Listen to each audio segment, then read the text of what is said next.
Hola, buenas, queridos telespectadores. Les agradecemos mucho la atención que nos han estado prestando durante nuestras emisiones en el transcurso del mes de enero, razón por la cual les hacemos una retrospectiva de las noticias internacionales más destacadas del mes de enero. El mes de enero trae su lote de noticias internacionales dramáticas y se ha destacado sobre todo por las protestas y enfrentamientos como las protestas de los trabajadores huelguistas de Camboya, donde una persona murió y otras resultaron heridas, entre ellos trabajadores y policías, así como los enfrentamientos entre policías y cientos de manifestantes en la Plaza de la Independencia de la capital ucraniana, Kiev, los cuales piden la renuncia del presidente Viktor Yanukovych y su gobierno después de que éste rechazó un acuerdo de la Unión Europea. A ellos se suman también los choques que se produjeron entre los simpatizantes de Kurdistán y la policía indiana en la capital Nueva Delhi, después de que el partido APP alcanzara la máxima candidatura en las elecciones celebradas en diciembre. En España también hubo protestas por parte de los residentes del barrio Gamonal de Madrid, exigiendo al gobierno español para que trabaje a fin de solucionar la crisis financiera que está afectando a la mayor parte de la población, afirmando asimismo que el gobierno de Rajoy no es un gobierno sino una mafia. Pero les han pedido el DNI a todo el mundo y no sé si nos han identificado, no sé qué han hecho, pero han estado ahí recogiendo datos. Y nos han tenido aquí encerrados durante cosa de media hora, 3/4 de hora y estamos indignados. El mes de enero se ha destacado también por varios atentados y explosiones como los que se produjeron en Líbano, donde un coche bomba mató al menos a 5 personas y 78 resultaron heridas en un barrio de Beirut, según informó la policía libanesa. Tras las investigaciones realizadas después de la explosión, la cual se produjo 6 días después de que una acción similar matara al exministro de Finanzas Mohamed Chatta y otras 7 personas, en Siria, un par de explosiones golpearon 2 grandes gasoductos cerca de Damasco y la ciudad central de Homs, las cuales fueron atribuidas al grupo de rebeldes que luchan contra el presidente Bashar al-Assad, según el ministro de Petróleo Suleiman al-Abad. Por otro lado, en Afganistán, la menor de nombre Espomay llevaba un chaleco cargado de explosivos, la cual fue detenida por las fuerzas de seguridad del puesto contra el que iba a atentar en el distrito de Kanisin y explicó igualmente en una rueda de prensa que fue su hermano quien le colocó dicho chaleco cargado de explosivos para que atentase contra el puesto policial.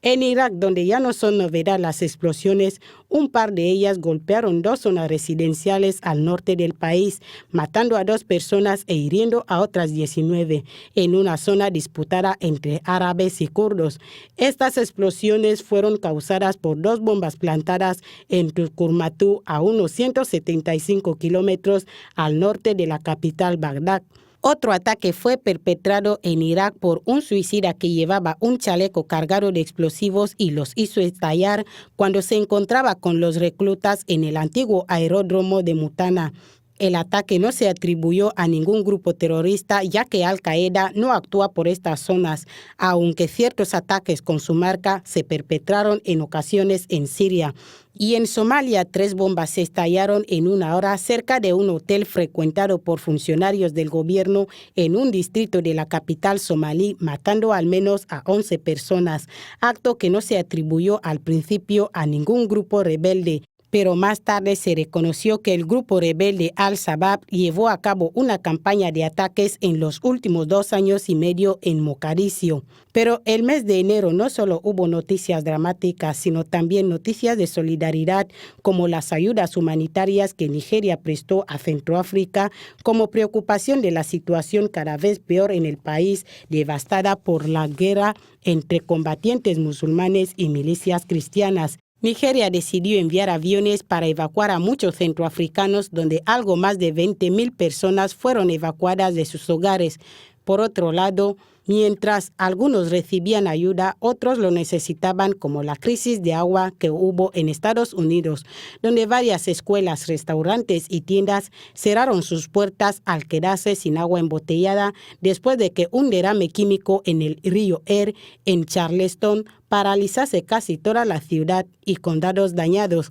En esta misma línea se sumó el abastecimiento inédito del pan en Venezuela, donde por primera vez los ciudadanos del país latinoamericano sufrieron una escasez de pan y el presidente venezolano Nicolás Maduro se comprometió a hacer frente a la creciente escasez con una serie de medidas económicas resistentes a la represión sobre la supuesta manipulación de precios y el acaparamiento de los suministros.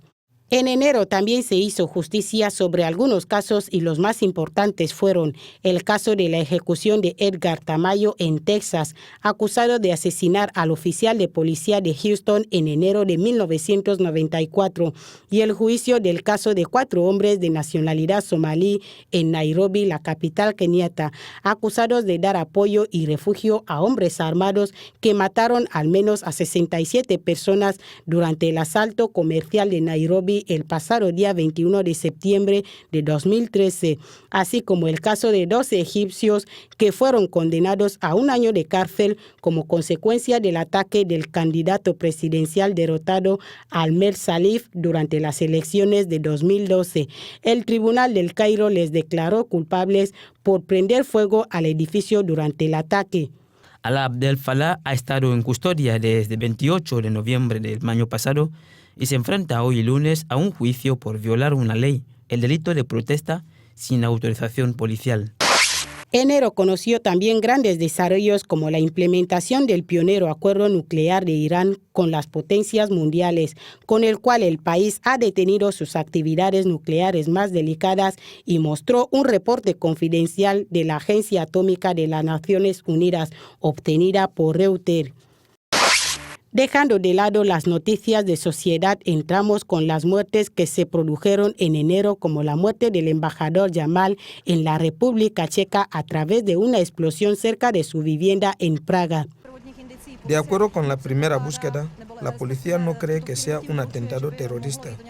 Parece que el inicio de esta explosión fue causada por la manipulación del sistema o por alguna otra razón por la que están tratando de identificar. También murió el político israelí Sharon, considerado un héroe militar por los israelíes, el cual murió a la edad de 85 años después de pasar 8 años en un estado de coma provocado por un derrame cerebral que sufrió en la cúspide de su poder político.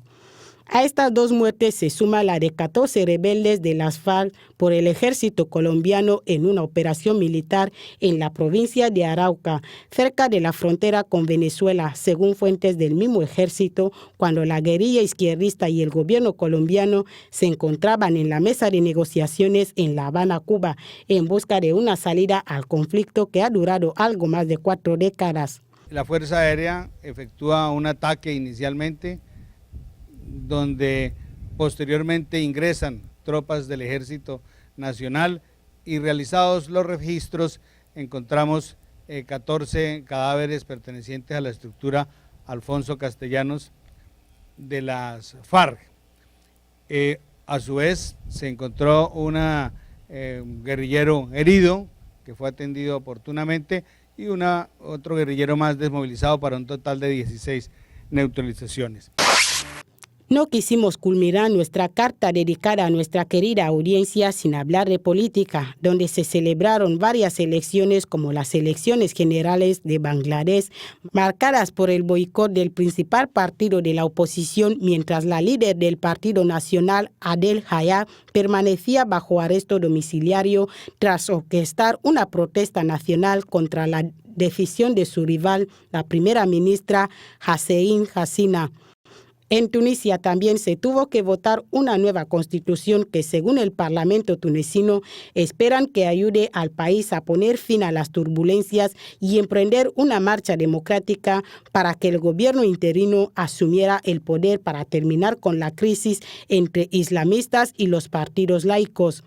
En Egipto también se votó un referéndum de una nueva constitución aprobado por el 90% de la población. Esta constitución ganó un amplio apoyo entre los egipcios que apoyaron el derrocamiento militar del presidente Mohamed Morsi. En cuanto a la política, en el mes de enero también se celebró varias cumbres como la de Chad, que reunió a todo el Consejo de Transición de la República Centroafricana y algunos líderes africanos de la Comunidad Económica de los Estados de África Central para discutir la profundización de la crisis política y humanitaria de la República Centroafricana. En la misma línea de cumbre se suman las negociaciones de Suiza, donde el secretario general de las Naciones Unidas, Ban Ki-moon, en su discurso pidió al régimen sirio y a la oposición en el exilio que aprovechen la oportunidad de la Conferencia de Paz de Ginebra, mientras que John Jing pidió una movilización internacional de carácter humanitario y militar,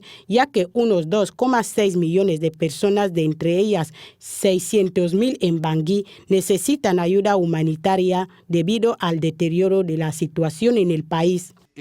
Las apuestas son muy altas. Dispone de todos los elementos que hemos visto en lugares como Ruanda y Bosnia y en otros lugares. Los elementos están ahí, las semillas están ahí para un genocidio. No hay duda sobre eso.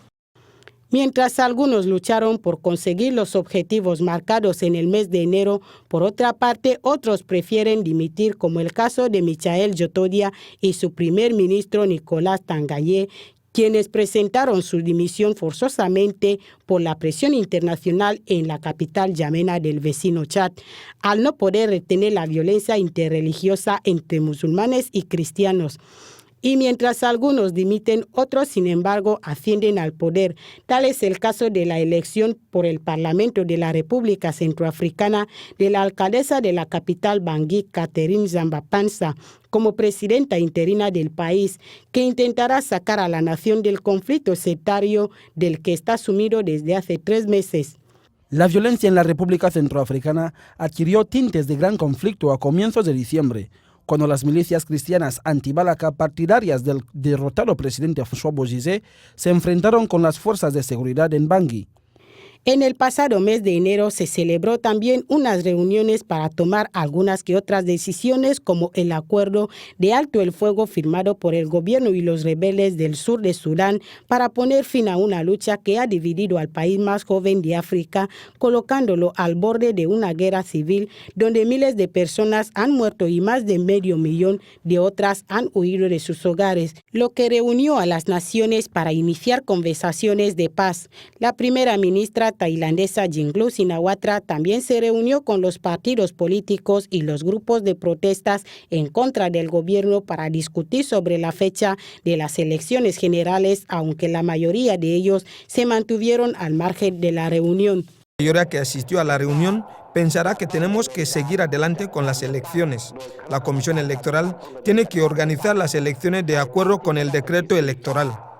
Para nuestra querida audiencia, decirles que ha culminado el primer mes del año 2014, pero nuestras emisiones no han culminado. Seguimos emitiendo para el mes de febrero, esperando contar como siempre con vuestra atención que siempre nos prestan, ya que ella nos ayuda a crecer día tras día a medida que nosotros duplicamos los esfuerzos para mantenerle fiel al Departamento de Información, informándole siempre y cuando de lo que le interesa. Gracias por vuestro apoyo y hasta la próxima carta dedicada a nuestro querido público.